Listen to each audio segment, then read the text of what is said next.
말씀은 구약성경 이사야서 59장 1절에서 8절 말씀입니다. 이사야서 59장 1절에서 8절 말씀.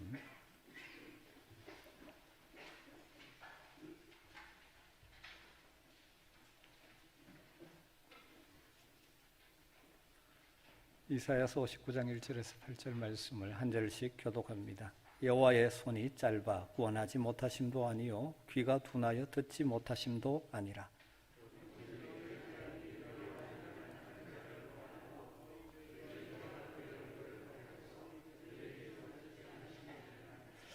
이는 너희 손이 피해 너희 손가락이 죄악에 더러워졌으며 너희 입술은 거짓을 말하며 너희 혀는 악독을 내밀어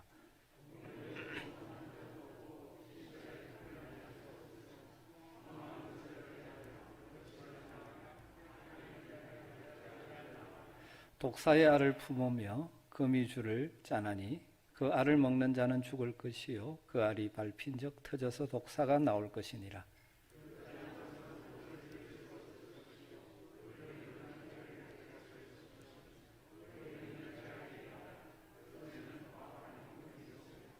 그 발은 행악하기에 빠르고 무죄한 피를 흘리기에 신속하며 그 생각은 악한 생각이라.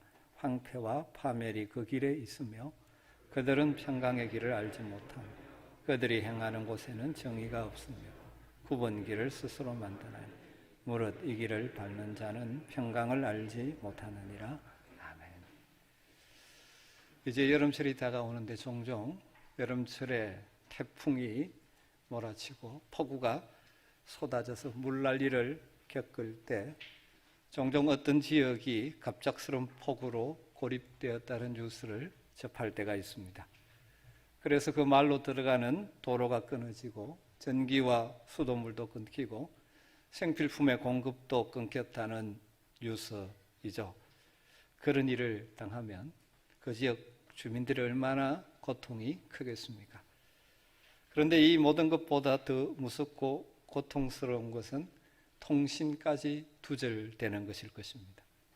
유선전화도 무선전화도 온통 불통되어서 외부와 연락조차 할 수 없는 상황이 된다면 얼마나 두렵고 힘들겠습니까?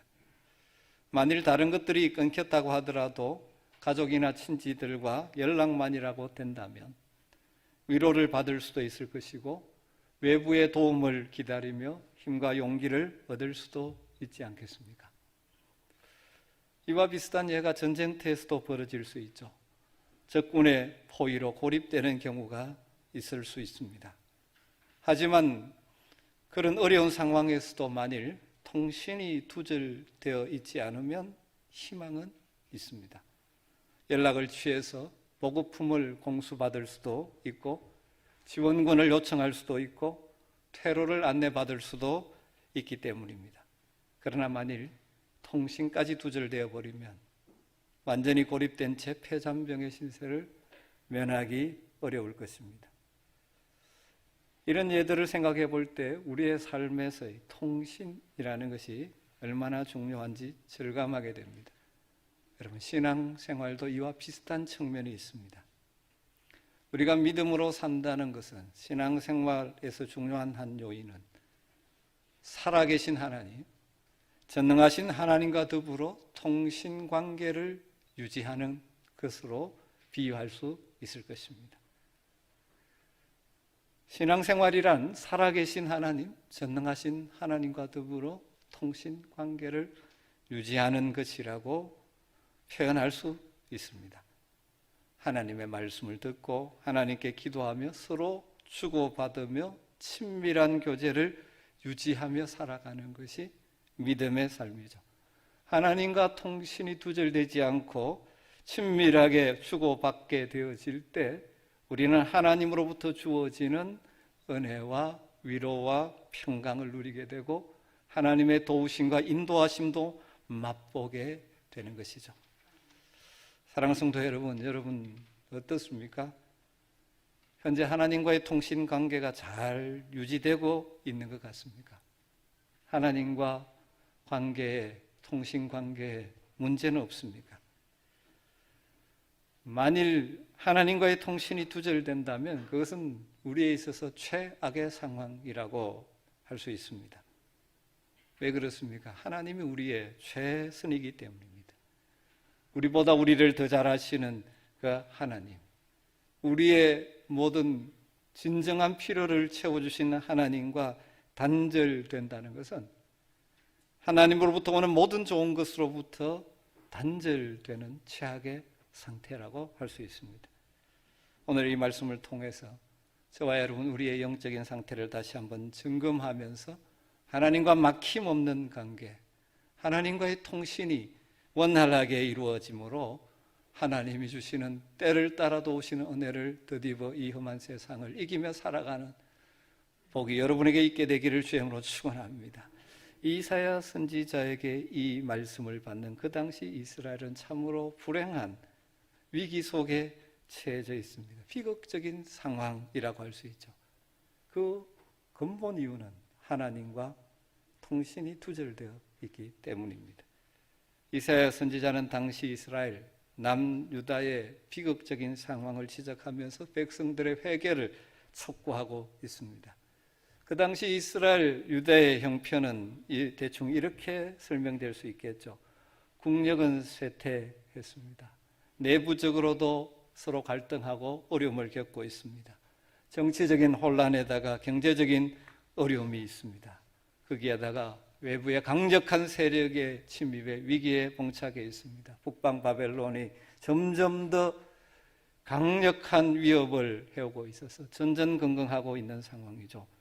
그런 가운데 이스라엘은 아무런 도움도 받을 수 없는 답답한 상황, 한마디로 고립무원의 상태입니다. 그런 상황 속에서 그들은 두려움 속에 하나님을 향하여 불평을 합니다. 하나님 왜 도와주지 않습니까? 하나님 그렇게 능력이 많으신다는데 사실입니까? 여러분, 이스라엘 백성들이 이렇게 불평하는 것이 합당하겠습니까? 전혀 그렇지 않습니다. 하나님은 항상 가까이 계십니다. 하나님은 그 속성이 편재하시는 하나님, 어디나 계시는 하나님이시죠. 그리고 우리 하나님 전능하신 하나님이요 사랑의 하나님이십니다. 하나님 기도에 응답하시는 하나님입니다. 그런데 이스라엘은 무엇이 문제입니까? 하나님으로부터 멀어져 있기 때문입니다. 하나님으로부터 단절되어 있기 때문입니다. 공간적인 거리가 문제가 아닙니다. 영적인 거리의 문제입니다. 그 좋으신 하나님과 관계가 끊어져 있다는 것이 문제입니다. 오늘 설교식으로 표현한다면 하나님과의 통신이 두절되어 있습니다. 하나님이 듣지 않으십니다. 겉으로 보면 그들이 겪는 문제는 정치의 문제고 잘못된 왕의 문제고 경제의 문제고 외부 침입과 관계된 국가 안보의 문제처럼 보이지만 더 뿌리의 문제는, 근본의 문제는 그들이 하나님과의 관계가 끊어진 채로 살아보겠다고 헛된 노력을 하고 있는 상황이죠. 여러분, 하나님을 떠난 인간의 제한된 능력에서 나오는 노력, 발버둥은 아무런 소용이 없다는 사실을 알고 계십니까? 이 산수로 설명하자면 여러분 곱하기 더하기를 많이 해도 갈러를 치고 앞에 마이너스가 붙으면 다 마이너스입니다. 갈로 받기 중요합니다. 우리 인간의 노력으로 플러스하고 곱하기를 해도 앞에 하나님이라는 플러스가 붙지 않으면 허사가 되는 것입니다. 하나님 안에 사는 것과 하나님 밖에 있는 것은 천지 차이입니다. 하나님과의 관계가 끊어져 있다는 것은 무엇을 의미합니까? 하나님으로부터는 은혜, 그 사랑, 하나님으로부터 공급되는 모든 것들로부터 소외되고 단절된다는 것이죠. 야고보서 1장 17절을 보면 우리 하나님을 이런 분이라고 말씀합니다. 온갖 좋은 은사와 온전한 선물이 다 위로부터 빛들의 아버지께로부터 내려오나니 그는 변함도 없으시고 회전하는 그림자도 없으시니라. 온갖 좋은 것, 하나님 우리에게 꼭 필요한 것들을 공급해 주시는 변함없으신 하나님이십니다. 그런데 이 하나님과의 관계가 끊어지면 이 모든 복으로부터 끊어지는 것이죠. 이스라엘 백성들의 문제의 핵심은, 이 시대 이스라엘 백성들의 문제의 핵심은 하나님과의 관계, 하나님과의 멀어진, 하나님과의 소통이 이루어지지 않는 것입니다. 예레미야 선지자도 이와 비슷한 말씀을 했습니다. 예레미야 2장 13절에 보면 내 백성이 두 가지 악을 행하였나니 곧 그들이 생수에 근원되는 나를 버린 것과 스스로 웅덩이를 판 것인데 그것은 그 물을 가두지 못할 터진 웅덩이들이라. 이스라엘 백성들이 행한 악의 두 가지라고 말하는데 생수의 근원, 진정한 만족의 근원 되시는 하나님을 버린 것입니다. 그리고 그 스스로의 힘으로 얻겠다고, 생수를 얻겠다고 웅덩이를 파고 있습니다. 그런데 그 웅덩이는 터진 웅덩이기에 물이 고이지 않는 것이죠. 예레미야 17장 13절은 또 이렇게 말합니다. 이스라엘의 소망이신 여호와여, 무릇 주를 버리는 자는 다 수치를 당할 것이라. 이는 생수의 근원이신 여호와를 버림이니라. 생수의 근원이신 여호와 버림. 그래서 관계가 단절되는 거예요. 여러분, 이 시대 하나님의 백성들의 삶도 마찬가지입니다. 하나님과의 관계가 중요합니다. 우리가 겪는 끝으로 드러나는 물질의 문제, 건강의 문제, 가정의 문제, 자녀의 문제, 사업의 문제, 인간관계의 문제들, 그것들을 풀어가려고 노력하는 것도 중요하지만 무엇보다 더 중요한 것은 하나님과의 관계예요. 하나님과의 관계가 회복되어 소통에 문제가 없을 때 여러 가지 다른 문제들은 해결되고 회복되기 시작하는 것입니다. 그렇다면 이 당시 이스라엘 백성들이 왜 하나님으로부터 멀어졌습니까? 왜 하나님께서 그들의 기도를 듣지 않으십니까? 한마디로 말하면 죄 때문입니다. 하나님과의 통신 두절의 원인은 죄입니다. 1절과 2절은 이렇게 표현하고 있습니다. 여호와의 손이 짧아 구원하지 못하심도 아니요 귀가 둔하여 듣지 못하심도 아니라 오직 너희 죄악이 너희와 너희 하나님 사이를 갈라놓았고 너희 죄가 그 얼굴을 가리어서 너희를 듣지 않으시게 함이니라. 1절에 여호와의 손, 여호와의 귀가 등장합니다. 하나님을 우리 인간처럼 묘사해서 우리가 이해하기 쉽게 지금 설명하고 있는 것이죠. 이런 표현을 신인동형 동승론이라고 신학적으로 부릅니다. 눈에 보이지 않는 하나님의 속성을 우리가 쉽게 이해할 수 있도록 표현하기 위해서 인간의 모습에 비유해서 표현하는 일종의 어인법이죠. 하나님의 손은 하나님의 능력을 가리킵니다. 하나님의 손은 결코 짧지 않습니다. 하나님의 능력은 부족한 것이 아닙니다. 우리 하나님은 전능하신 하나님입니다. 하나님의 귀는 우리의 기도를 들어주시는 사랑의 귀입니다. 하나님의 귀는 어둡지 않습니다. 문제는 이 이스라엘 백성들의 죄악이 하나님과 그들 사이를 갈라놓은 것입니다. 사이를 갈라놓았다, 관계를 끊어놓았다, 분리시켜 놓았다, 그런 의미입니다. 그러니까 하나님으로부터 부어지는 모든 은혜와 사랑, 그 복들을 상실한 것입니다. 그러면서 그 당시 이스라엘 백성들의 죄악상을 구체적으로 3절 이하에서 설명해 가고 있습니다. 지적해 가고 있습니다. 이는 너희 손이 피해 너희 손가락이 죄악에 더러웠으며 너희 입술은 거짓을 말하며 너희 혀는 악독을 바람이라. 손에 피가 묻었다. 폭행, 다른 사람을 압박의 힘을 가지고 압박해서 그 욕망을 채우는 것이죠. 입술은 거짓, 은행이 악했다는 것입니다. 4절을 보면 재판을 공의롭게 공정하게 하지 않는다는 것입니다. 이런 이 이사야가 지적하는 그 당시 죄악들을 보면서 이 땅의 모습들과 이 오버랩되지 않습니까? 5절에 보면 이것을 또 비유로 표현합니다. 독사가 알을 품고 거미줄을 짠다는 표현이 나와 있습니다.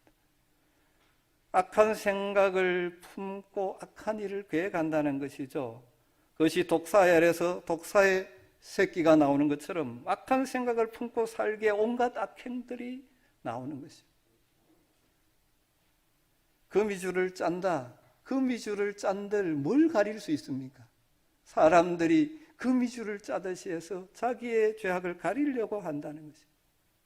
그 당시 이스라엘의 모습이고 어쩌면 이 시대의 죄악상의 모습은 아닙니다.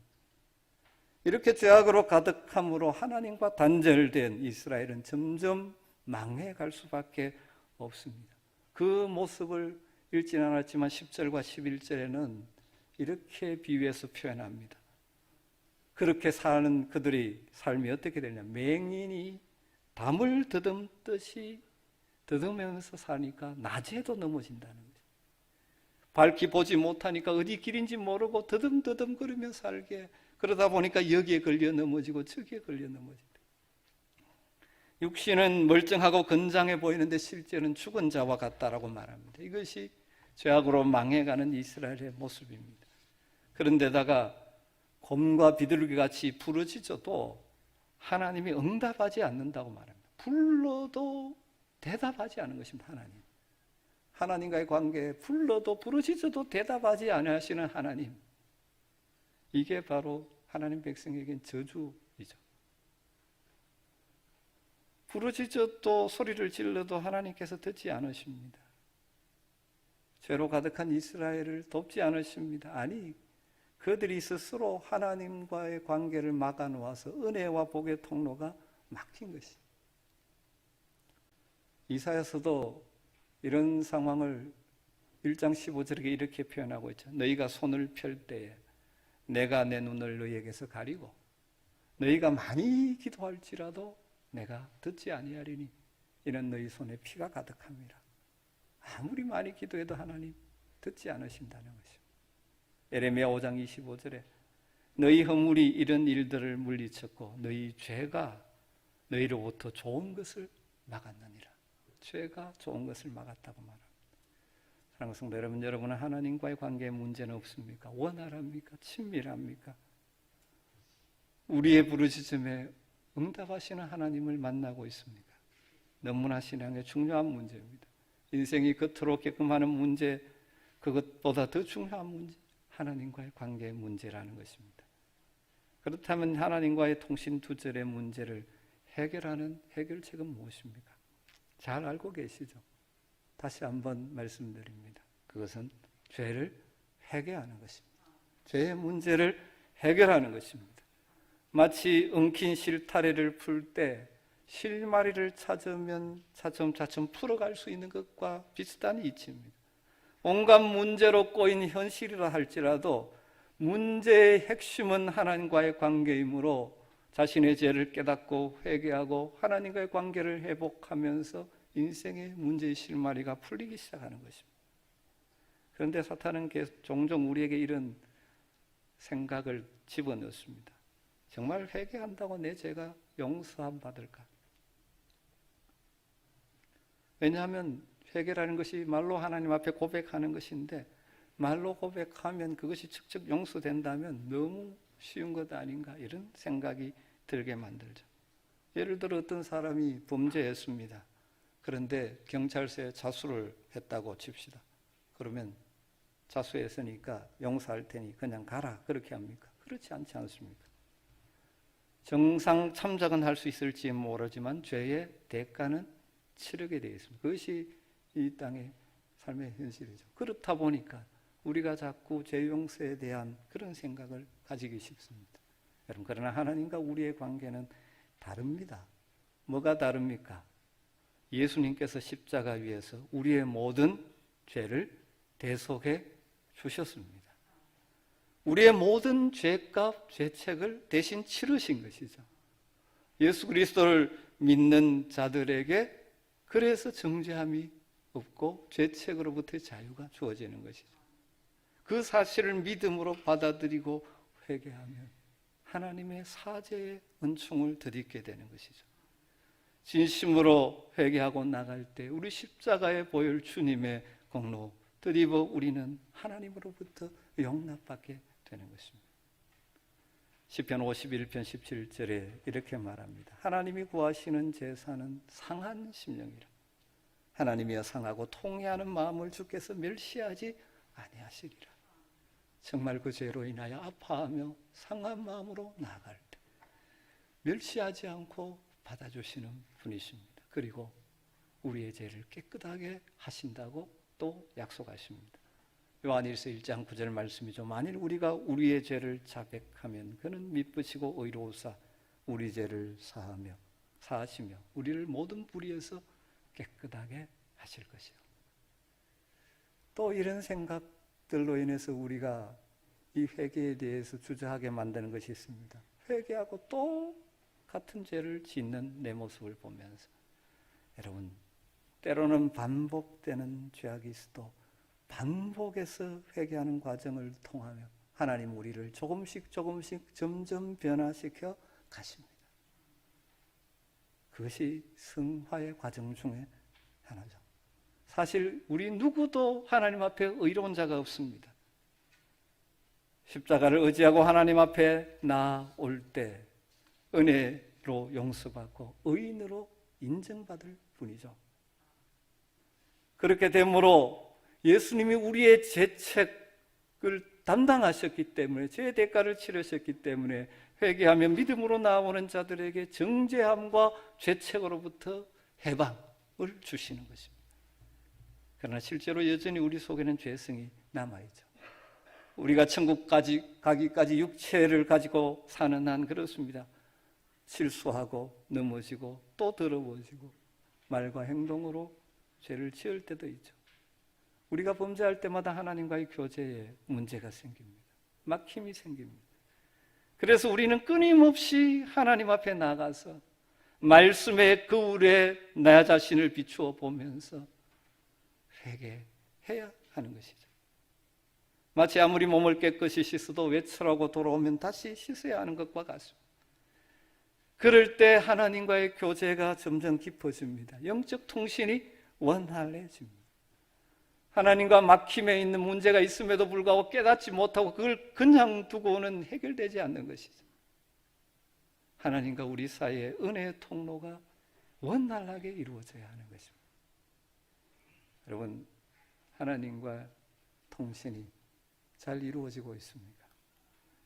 하나님과의 통신이 원활한 자들에게 하나님 주시는 복은 한마디로 말하면 성경적인 형통의 복을 누리게 되어집니다. 하나님과의 관계가 회복되고 영적으로 통신이 원활해지면 하나님으로부터는 은혜와 풍성한 복을 누리게 되죠. 오늘 말씀에서는 그것을 구체적으로 말하고 있지는 않습니다.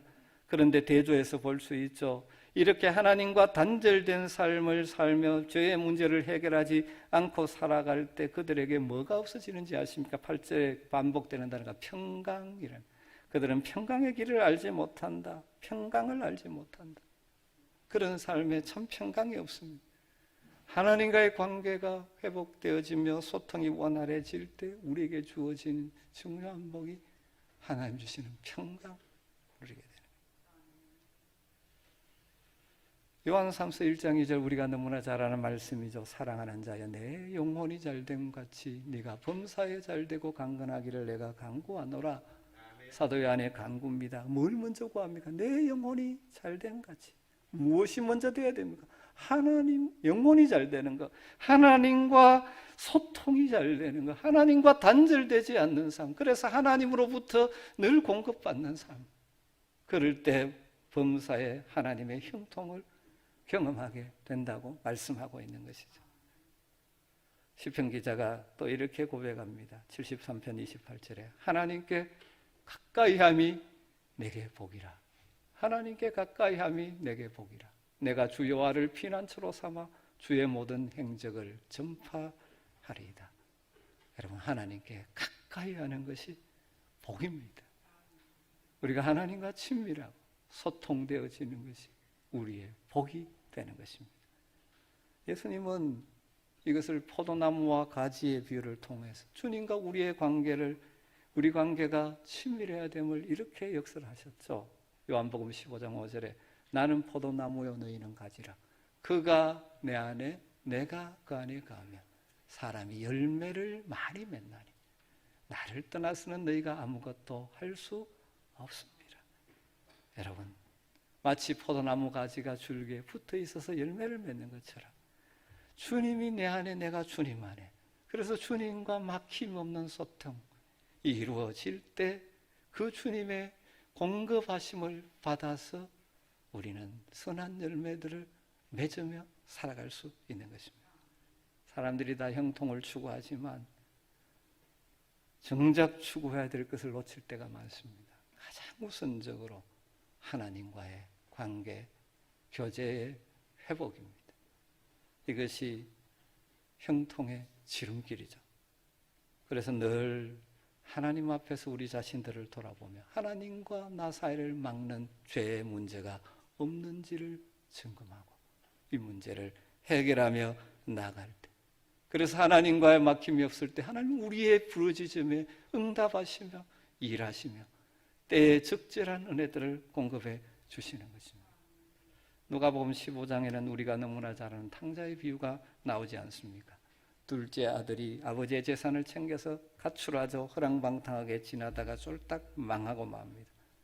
그러나 회개하고 돌아올 때 아버지가 어떻게 합니까? 그를 용접합니다.